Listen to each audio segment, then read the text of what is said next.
Extraordinário também é um desenho escondido na casa do artista até há pouco tempo, que descobri no ano passado o original da primeira capa do jornal que ele teve em maio de 74, quando o Spínola era ainda o general que vai livrar os putos da guerra. É claro que o Spínola caiu em desgraça revolucionária no 28 de setembro de 74 e muito mais no 11 de março de 75, razão pela qual talvez este belo desenho tenha estado escondido até agora.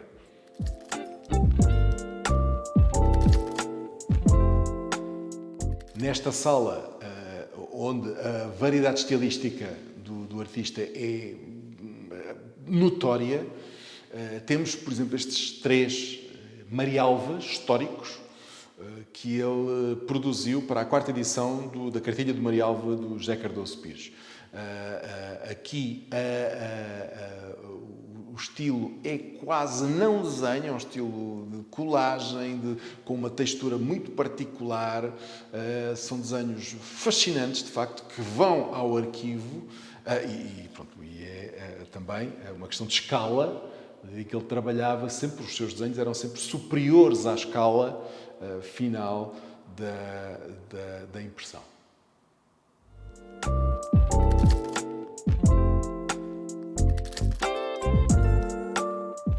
Em 1974, depois da Revolução, o João Abel Manta começa a colaborar com o Diário de Notícias, que era o diário de maior leitura, de maior alcance em Portugal, e tem, de facto, o seu pico de fama. É aí que, verdadeiramente, os desenhos do João Abel Manta começam, de facto, a percorrer o território nacional. De novo, tal como tinha feito no Diário de Lisboa, ele aplica, por um lado, na primeira página tem os cartoons políticos, mas na página do suplemento cultural, ou da página cultural do jornal, retoma uma galeria de personagens portuguesas da cultura portuguesa e da história portuguesa que lhe seriam queridas. Em alguns desenhos é óbvia a impossibilidade de terem sido publicados antes da Revolução. Em alguns casos, nenhum mais óbvio, por exemplo, do que este desenho de dezembro de 74, que representa o António José da Silva, o dramaturgo de peças cómicas do século XVIII, e que, por ser judeu, caiu nas malhas da Inquisição, sendo condenado à fogueira e só não sendo queimado vivo porque, à última, terá abjurado, segundo era a norma dos torcionários da Inquisição, terá abjurado e foi garrotado, estrangulado antes do seu cadáver ser queimado. É um desenho que o mostra a caminho do suplício. Este desenho teria sido impossível antes da Revolução.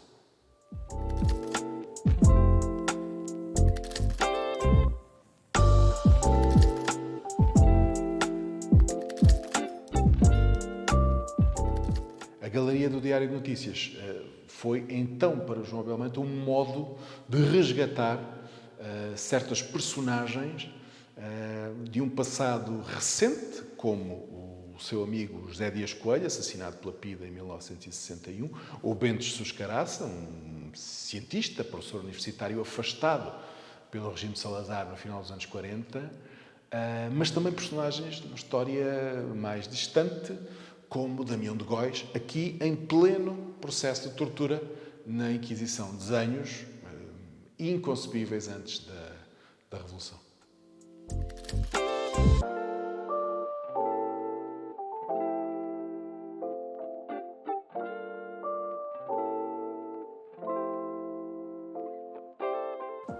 A galeria de retratos para o Diário de Notícias do Manta serviu, é claro, também para fixar determinadas personagens, algumas até já anteriormente retratadas por ele, como, por exemplo, essa de Queiroz, que, creio, não terá tido outro retrato tão brilhante como este. Ele e as suas personagens, as personagens como marionetes, e o Essa de Queiroz como um manipulador de marionetas. Neste caso, com as duas figuras do crime do Padre Amaro, num desenho notável.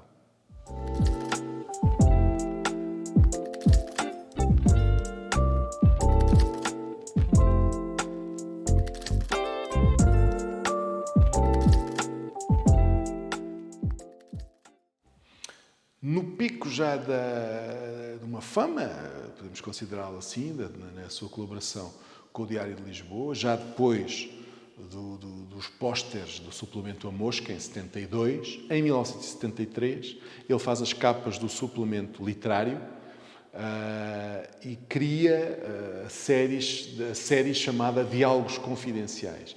De novo o gosto pelo anacronismo, figuras de história de períodos que não coincidiram, mas que ele junta numas conversas que nós não sabemos exatamente o que são confidenciais, mas que pela observação de certos desenhos, como por exemplo o Fernando Pessoa a queixar-se de que o seu biógrafo Gaspar Simões estava tão perto que já estava a pisar-lhe os calos,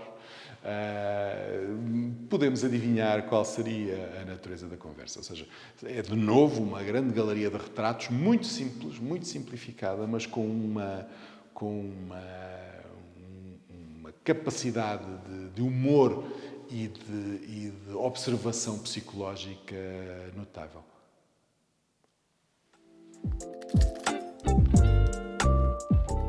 A 6 de outubro de 1971, o Diário de Lisboa aparece com o seu primeiro número impresso em offset. Isso criou uma grande revolução tecnológica no jornal. Foi o primeiro diário de referência a fazê-lo. Permitiu, posteriormente, os cartazes do João Abel-Manta a 4 cores. Mas é neste número que aparece a série O Burro em Pé, em que o João Abel-Manta, possivelmente por uma questão ortográfica, aparece antes do nome do José Cardoso Pires, mas não deixava de ser uma coisa extraordinária, porque José Cardoso Pires, na altura, era o autor do Delfim, era considerado o melhor escritor português de nova geração, certamente, um grande escritor português. E eles começam uma série elaborada a dois. Durante um determinado período, entre 71 e 72, que culmina no Dinossauro Excelentíssimo, na edição do livro, eles são uma equipa. O que era uma questão bastante rara